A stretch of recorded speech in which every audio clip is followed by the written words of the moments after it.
সেলিম, কি অবস্থা বন্ধু? কেমন আছিস? মহা বিপদে পড়ছি রে, তুই একটু হেল্প করবি আমারে? কি হয়েছে সেলিম? আমার তো 5,000 টাকা লাগবে, খুব ইমার্জেন্সি প্রয়োজন। আমার মা অসুস্থ, হসপিটালে আছে রে বন্ধু। আরে বন্ধু, তুই সকালেও যদি বলতি, সকালে আমি 10,000 টাকার বাজার করে নিয়ে আইছি বন্ধু। এই মুহূর্তে কাছে 20 খাওয়ারও পয়সা নাই দোস্ত। কি লজ্জাটা দিলি তুই আমার দোস্ত।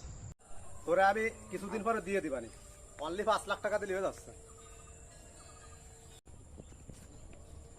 আরে সোহেল বন্ধু, দাঁড়া, তোর সাথে একটু কথা বলবো। ইমার্জেন্সি 5,000 টাকা প্রয়োজন বন্ধু।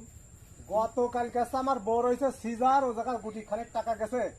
আরে বন্ধু, আমার 20 খাওয়ারও 20 পয়সা নাই। তোমার ভীষণ লজ্জা দিলি বন্ধু, তুই তো কোনোদিন আমার কাছে টাকা পয়সা দাস চাইস না।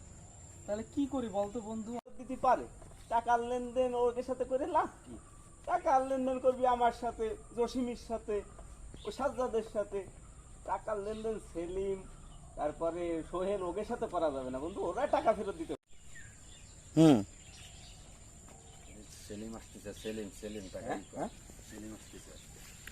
ভালো আছিস বন্ধু? আছি আলহামদুলিল্লাহ। কি খবরটা তোর? বন্ধু আমি তো খুব বিপদে পড়ছি রে। কি আমার বিপদ আম্মা বন্ধু? অসুস্থ, হসপিটালে আছে। আমার তো 5,000 টাকার প্রয়োজন রে বন্ধু। আরে তুই কি দিতে পারবি? বন্ধু, তুই যে কি বললি রে বন্ধু, আমার যে কি সমস্যা যাচ্ছে বন্ধু, ব্যবসা বাণিজ্য বর্তমান নাই, আমার কাছে 20 খারও টাকা নাই বন্ধু। ওই তো আমি জানি তো, এই জন্য আমি 20 নিয়ে আইছি। এবার 20 তোর খাইতেই হবে, 20 তোর খাই লাগবে। যার কাছেই যাচ্ছি খালি 20 খাওয়ার টাকা নাই, এই জন্য 20 নিয়ে আসছি। হ্যাঁ? এবার খা।